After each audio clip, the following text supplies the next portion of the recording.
नवरात्रि का हर दिन माँ के अलग अलग स्वरूपों की पूजा अर्चना की जाती है।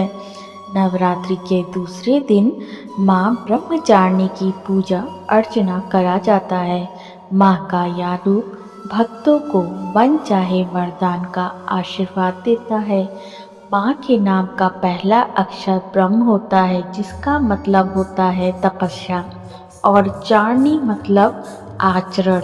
मान्यता है कि इनकी पूजा से मनुष्य में तप, त्याग, वैराग, सदाचार, संयम की वृद्धि होती है। तो आइए सुनते हैं माँ ब्रह्मचारिणी की कथा।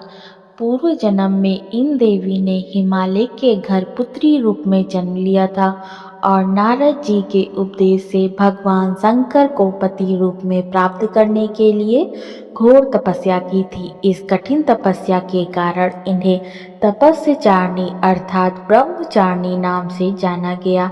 1000 वर्ष तक इन्होंने केवल फल फूल खाकर बिताए और 100 वर्षों तक केवल जमीन पर रहकर साग पर निर्वाह किया। कुछ दिनों तक कठिन उपवास रखे और खुले आकाश के नीचे वर्षा और धूप के घोर कष्ट सहे। 3000 वर्षों तक टूटे हुए बिल्व पत्र खाएं और भगवान शंकर की आराधना करती रहीं। इसके बाद उन्होंने कई हजारों वर्ष तक निर्जल और निराहार रहकर तपस्या करा। पत्तों को खाना छोड़ देने के कारण ही इनका नाम अपर्णा नाम पड़ गया।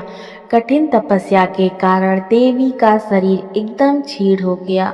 देवता, ऋषि, सिद्धगण, मुनि सभी ने ब्रह्मचारिणी माँ की तपस्या को अभूतपूर्व पुण्यकृत बताया, सराहना की और कहा, हे देवी, आज तक किसी ने इस तरह की कठोर तपस्या नहीं की। यह आपसे ही संभव थी। आपकी मनोकामना परिपूर्ण होगी और भगवान चंद्रमौली शिव जी आपको पति रूप में प्राप्त होंगे। अब तपस्या छोड़कर घर लौट जाइए। जल्द ही आपके पिता आपको लेने आ रहे हैं। माँ की कथा का सार यह है कि जीवन के कठिन संघर्षों में भी मन विचलित नहीं होना चाहिए। माँ ब्रह्मचारिणी देवी की कृपा से सर्व सिद्धि प्राप्त होती है। माँ दुर्गा का यह दूसरा स्वरूप उस देवी का है जो भगवान शिव को अपने पति स्वरूप में पाने के लिए कठोर तप करती हैं। इस तप से ही उनका नाम ब्रह्मचारिणी पड़ा है।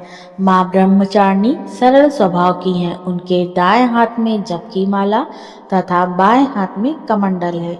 जय माँ दुर्गे।